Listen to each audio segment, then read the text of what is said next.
Welcome to Immerse Kingdom's reading for Week 4, Day 19. David was 30 years old when he began to reign, and he reigned 40 years in all. He had reigned over Judah from Hebron for 7 years and 6 months, and from Jerusalem he reigned over all Israel and Judah for 33 years. David then led his men to Jerusalem to fight against the Jebusites, the original inhabitants of the land who were living there.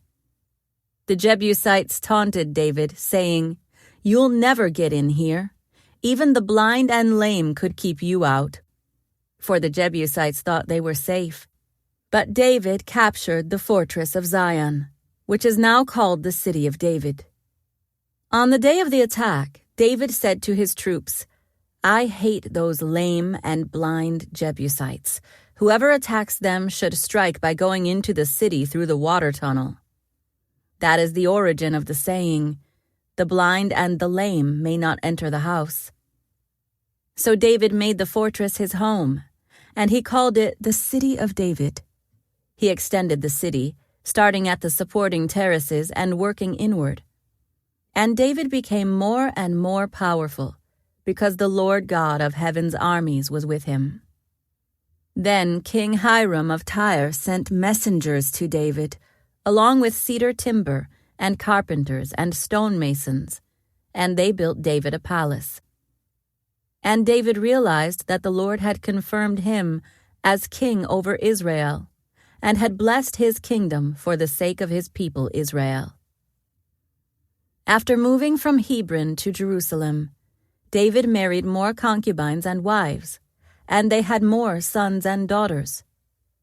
These are the names of David's sons who were born in Jerusalem: Shammua, Shobab, Nathan, Solomon, Ibhar, Elishua, Nepheg, Japhiah, Elishama, Eliada, and Eliphelet. When the Philistines heard that David had been anointed king of Israel, they mobilized all their forces to capture him.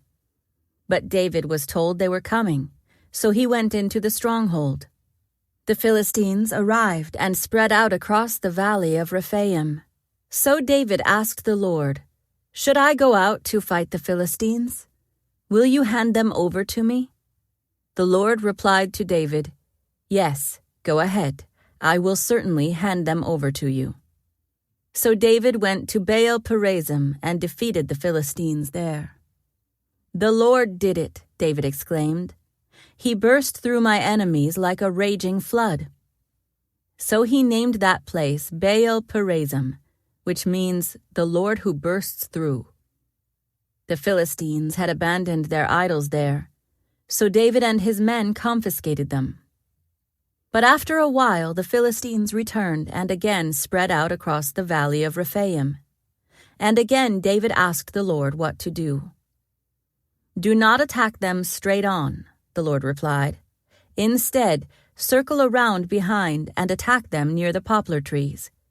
When you hear a sound like marching feet in the tops of the poplar trees, be on the alert. That will be the signal that the Lord is moving ahead of you to strike down the Philistine army." So David did what the Lord commanded, and he struck down the Philistines all the way from Gibeon to Gezer. Then David again gathered all the elite troops in Israel, 30,000 in all.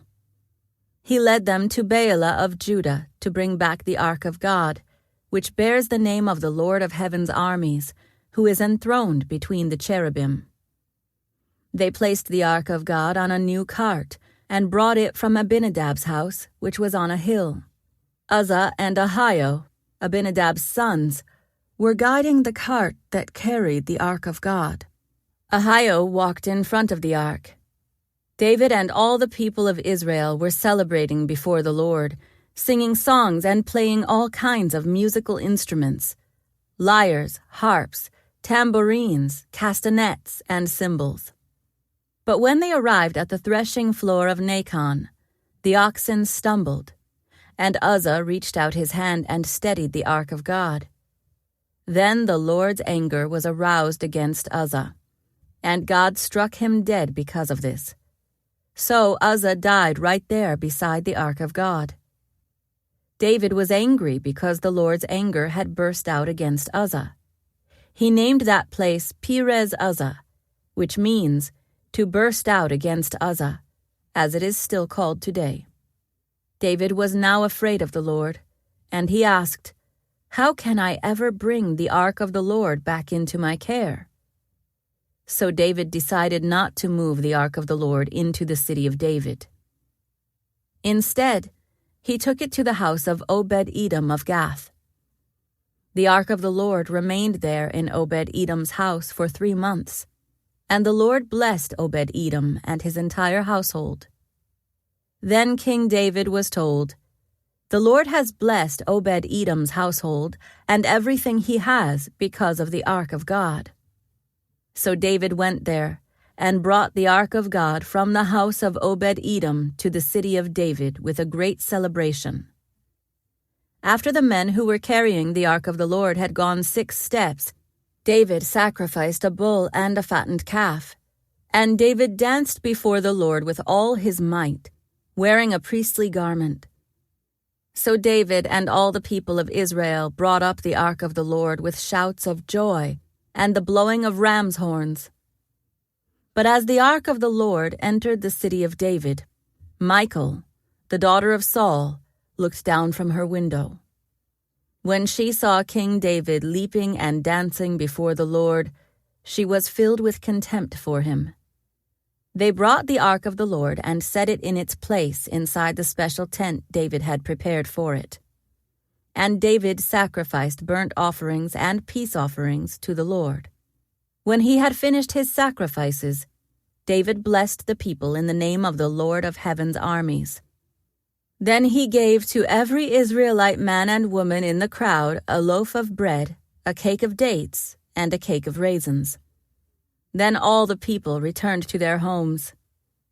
When David returned home to bless his own family, Michal, the daughter of Saul, came out to meet him. She said in disgust, "How distinguished the king of Israel looked today, shamelessly exposing himself to the servant girls like any vulgar person might do." David retorted to Michal, "I was dancing before the Lord, who chose me above your father and all his family. He appointed me as the leader of Israel, the people of the Lord. So I celebrate before the Lord. Yes, and I am willing to look even more foolish than this, even to be humiliated in my own eyes. But those servant girls you mentioned will indeed think I am distinguished."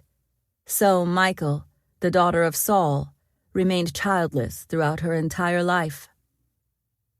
When King David was settled in his palace and the Lord had given him rest from all the surrounding enemies, the king summoned Nathan the prophet. "Look," David said, "I am living in a beautiful cedar palace, but the ark of God is out there in a tent." Nathan replied to the king, "Go ahead and do whatever you have in mind, for the Lord is with you." But that same night the Lord said to Nathan, "Go and tell my servant David, this is what the Lord has declared. Are you the one to build a house for me to live in? I have never lived in a house from the day I brought the Israelites out of Egypt until this very day. I have always moved from one place to another with a tent and a tabernacle as my dwelling. Yet no matter where I have gone with the Israelites, I have never once complained to Israel's tribal leaders, the shepherds of my people Israel. I have never asked them, 'Why haven't you built me a beautiful cedar house?' Now go and say to my servant David, 'This is what the Lord of heaven's armies has declared. I took you from tending sheep in the pasture and selected you to be the leader of my people Israel. I have been with you wherever you have gone, and I have destroyed all your enemies before your eyes. Now I will make your name as famous as anyone who has ever lived on the earth, and I will provide a homeland for my people Israel, planting them in a secure place where they will never be disturbed. Evil nations won't oppress them as they've done in the past, starting from the time I appointed judges to rule my people Israel. And I will give you rest from all your enemies. Furthermore, the Lord declares that He will make a house for you, a dynasty of kings. For when you die and are buried with your ancestors, I will raise up one of your descendants, your own offspring, and I will make his kingdom strong. He is the one who will build a house, a temple, for my name, and I will secure his royal throne forever. I will be his father, and he will be my son. If he sins, I will correct and discipline him with the rod, like any father would do. But my favor will not be taken from him as I took it from Saul, whom I removed from your sight. Your house and your kingdom will continue before me for all time, and your throne will be secure forever. So Nathan went back to David and told him everything the Lord had said in this vision. Then King David went in and sat before the Lord and prayed, "Who am I, O sovereign Lord, and what is my family, that you have brought me this far? And now, sovereign Lord, in addition to everything else, you speak of giving your servant a lasting dynasty. Do you deal with everyone this way, O sovereign Lord? What more can I say to you? You know what your servant is really like, sovereign Lord. Because of your promise and according to your will, you have done all these great things and have made them known to your servant. How great you are, O sovereign Lord! There is no one like you. We have never even heard of another God like you.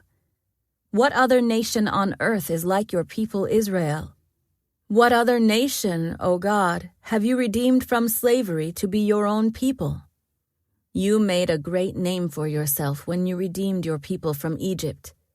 You performed awesome miracles and drove out the nations and gods that stood in their way. You made Israel your very own people forever, and you, O Lord, became their God. And now, O Lord God, I am your servant. Do as you have promised concerning me and my family. Confirm it as a promise that will last forever. And may your name be honored forever, so that everyone will say, "The Lord of heaven's armies is God over Israel." And may the house of your servant David continue before you forever. O Lord of heaven's armies, God of Israel, I have been bold enough to pray this prayer to you because you have revealed all this to your servant, saying, "I will build a house for you, a dynasty of kings." For you are God, O sovereign Lord. Your words are truth, and you have promised these good things to your servant. And now, may it please you to bless the house of your servant, so that it may continue forever before you. For you have spoken, and when you grant a blessing to your servant, O sovereign Lord, it is an eternal blessing. This concludes today's Immerse reading experience. Thank you for joining us.